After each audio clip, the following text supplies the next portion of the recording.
Prévenir vaut mieux que guérir. Une phrase souvent utilisée dans multiples contextes, mais dans le contexte de la santé publique, il est plus que vrai. Vous savez, les interventions de santé publique qui ont à nos jours le plus sauvé de vies, c'est tout simplement le lavage des mains avec le savon, des vaccinations et d'autres mesures d'assainissement de base. Depuis mon bas âge, j'avais dit à mes parents qu'on m'avait mise au monde pour améliorer la santé, et en Afrique particulièrement. J'en étais convaincue. À cet effet, je pensais devenir médecin. Et donc, pleine d'enthousiasme, je suis partie voir des tontons et des tantis médecins africains pour leur demander leur avis sur mon idée de devenir médecin moi aussi.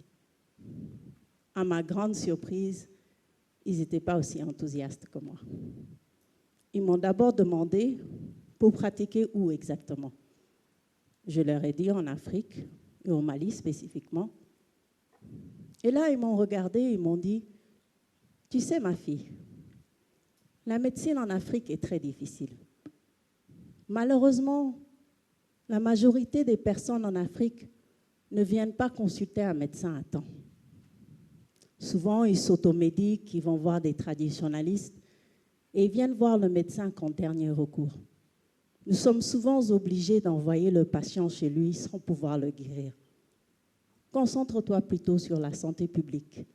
C'est une discipline qui te permettra de développer des projets pour la prévention de la maladie à grande échelle.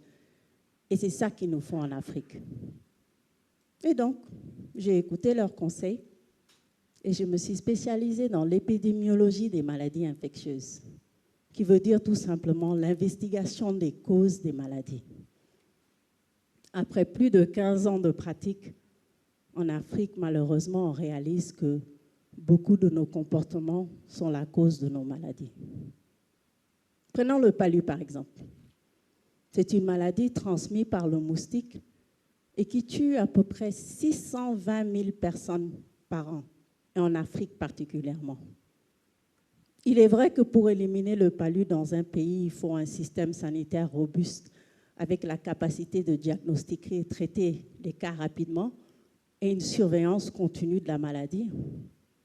Mais il y a quand même des aspects environnementaux auxquels nous pouvons jouer un rôle. L'habitat du moustique, ce sont les eaux stagnantes. Donc au Mali, le seul avantage de la période sèche et chaude, c'est qu'il y a moins de moustiques et donc moins de paludisme. Mais si nous-mêmes, dans notre proximité, nous déversons nos eaux sales dans la rue ou bien nous bouchons nos caniveaux avec nos ordures, empêchant l'eau de couler, ce n'est pas seulement que nous dérangeons le voisin, mais c'est que nous créons des environnements favorables pour le moustique et d'autres vecteurs de maladies, tels que les rats. Les études démontrent que quand les communautés s'investissent activement dans le contrôle du paludisme, les interventions de prévention fonctionnent mieux.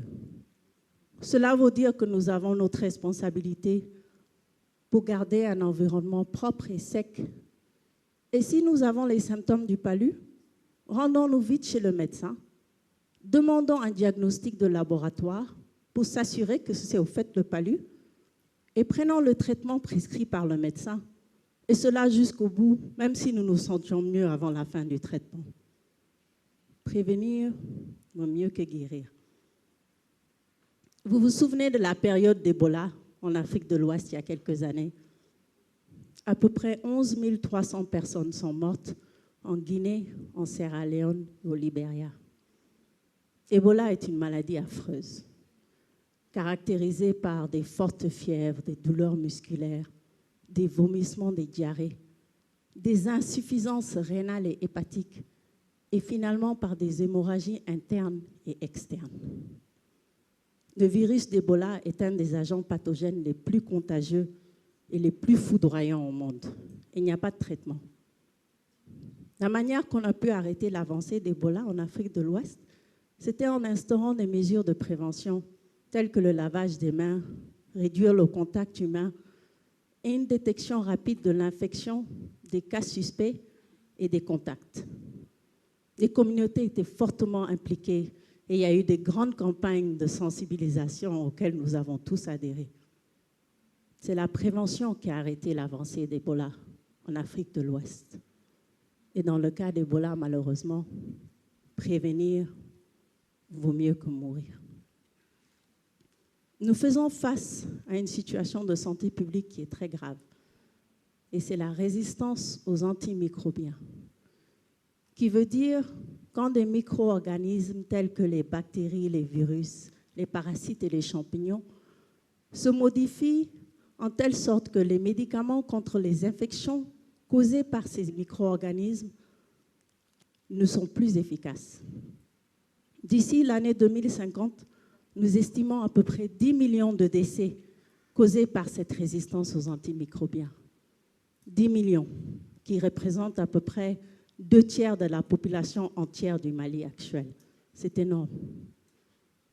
Une chose que nous faisons qui accélère cette résistance aux antimicrobiens, c'est l'automédication. Prendre des médicaments sans avis médical. Combien de fois avez-vous tout simplement pris les restants de médicaments qu'on vous avait prescrits dans le passé, ou vous êtes allé directement chez le pharmacien pour demander des antibiotiques ou des médicaments antipaludiques sans avoir consulté un médecin et obtenu un diagnostic de laboratoire? Ben, vous n'êtes pas les seuls, malheureusement. Figurez-vous que c'est tellement courant, et particulièrement en Afrique où il est facile d'obtenir des médicaments sans ordonnance, que nous avons nous-mêmes créé une situation où certains médicaments ne seront plus efficaces contre des infections simples. Et des infections qu'on avait vaincues dans le passé nous tueront à nouveau. Très souvent, quand nous sommes grippés ou enrhumés, nous pensons qu'en prenant des antibiotiques, ça pourrait nous aider. Ben, c'est faux. La grippe est causée par un virus. Donc, les antibiotiques ne sont pas du tout efficaces contre les symptômes de la grippe. Les antibiotiques, c'est contre les bactéries. Et c'est la même histoire avec la fièvre. Souvent, dans nos pays, le patient et parfois même le médecin se basent tout simplement sur le symptôme d'une forte fièvre pour prendre ou prescrire des médicaments contre le palu, quand il y a en fait beaucoup de maladies autres que le palu qui causent ces mêmes symptômes. Il faut consulter un médecin et obtenir un diagnostic de laboratoire pour être sûr de quelle est la cause de vos symptômes. Ce sont des comportements semblables qui accélèrent la résistance aux antimicrobiens. Et aujourd'hui, des maladies telles que la tuberculose, le palu, la grippe, la pneumonie. Je veux vous donner l'exemple de la chloroquine. C'est un médicament qui était très efficace auparavant contre le palu. Le parasite causant le palu le plus répandu a développé une résistance à la chloroquine. Et du coup, la chloroquine n'était plus efficace. Le résultat, ça a été une augmentation de la mortalité due au palu, avant qu'on ne trouve d'autres médicaments. C'est ça la résistance aux antimicrobiens. Ne vous automédiquez pas. Si vous êtes malade, consultez un médecin, obtenez un diagnostic de laboratoire et sachez quelle est la vraie cause de votre maladie pour qu'on vous donne un traitement approprié et efficace.